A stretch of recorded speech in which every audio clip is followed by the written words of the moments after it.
இதை கேளுங்களேன்.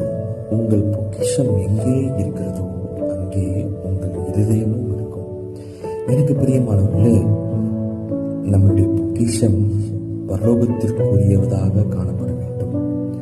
ஆண்டவருக்கு பிரியமுள்ள காரியங்களை செய்வதே அவருடைய முக்கியமான ஒரு பொக்கிஷமாக இருக்கு. அப்பொழுது நம்முடைய இருதயம் அதை நோக்கி இருக்கும். ஆனா நம்ம என்ன செய்யறோம்னா, சில நேரங்களில் பூலோகத்தில் இருக்கிற பொக்கிஷத்தை நாடி கொண்டு இருக்கிறோம்.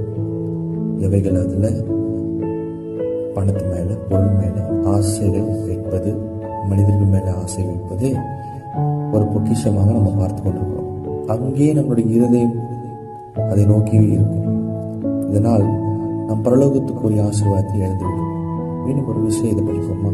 உங்கள் பொக்கிஷம் எங்கே இருக்கிறதோ அங்கே உங்கள் இருதயமும் இருக்கும்.